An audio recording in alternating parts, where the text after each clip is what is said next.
Alrighty guys, so you watched my last two videos. I switched from poly to metal. I am gonna do a full video on the CZ75, but I am kind of tease you with this a little bit. This is the gun that got me started away from polymer. As you can see, it's all clear and everything. This is a Sig Sauer P230 made in Germany. I got this used at a little gun shop. I think this one was made mid-90s, I want to say.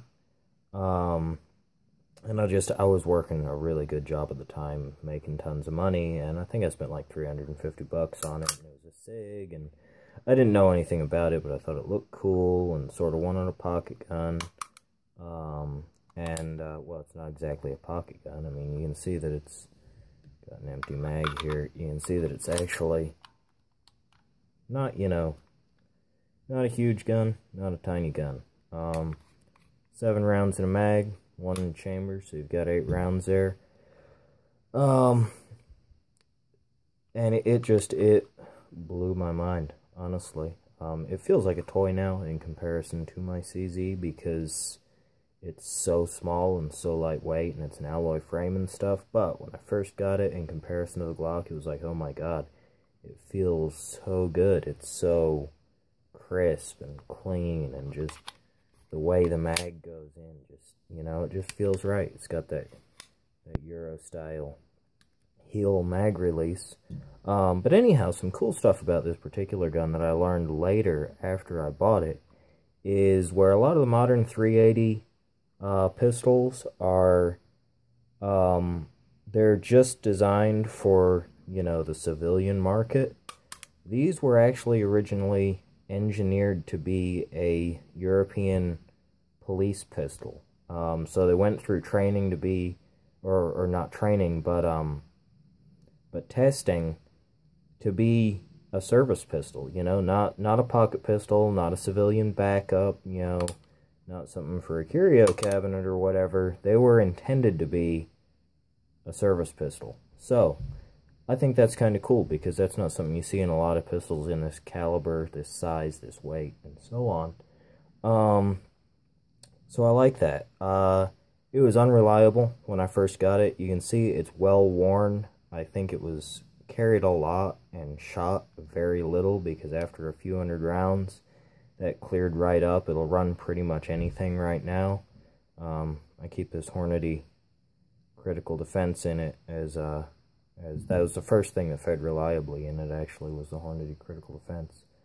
Some cool things to note about it. It does have last shot lockback. It does not have an external slide drop, so when you put a fresh mag in, you gotta rack that slide back.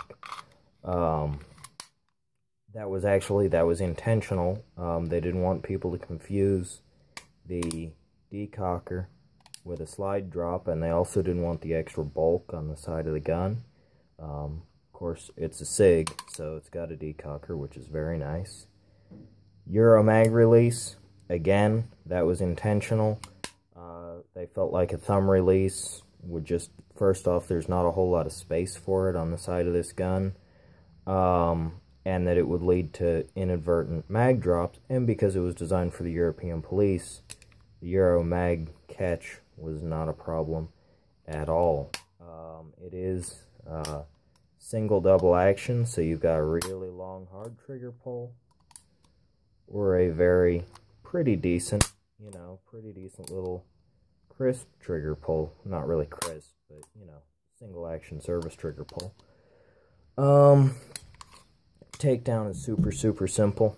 At least a basic field takedown. You just flip that, draw the slide all the way back, and it just comes apart like that. If you get one of these and you do it, make sure one end of your slide spring is bigger than the other.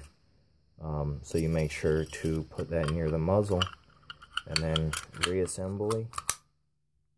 Just boom, you're done. You can change out the grips. I've got this Tagua, I think it's for a Walther maybe. It's a pretty nice little holster for it. loaded chamber indicator. I'm not gonna, well, actually, yeah, I'll chamber it for you. I don't know. Maybe I'll shoot myself in the foot or something. But, anyhow, you can see that's all flush right now. Get one in there. Sticks way out. Big red visible indicator. Very nice. Even more pronounced than the indicator on a Glock. SIG sights, dot in the front, little bar in the back, nice crisp metal. This gun is super accurate, guys. I mean, really, really accurate. So they don't make them anymore. They went to the 232 for a little while.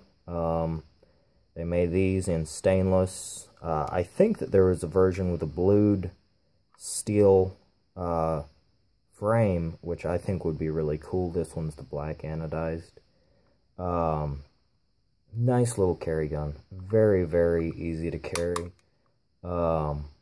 Snag free, you know, the hammer is incredibly easy to get on and cock, but as you can see, it's got no, you know, it doesn't really stick out. It's just the shape of it and the placement of it and how it follows the arc of the back of the gun. It doesn't have to stick out very far to be very easy to get on. And like I said, it's got that, you know, double action, single action deal there, which is very nice. I've had this gun all the way apart, taken all the, you know, all the trigger mechanism and everything.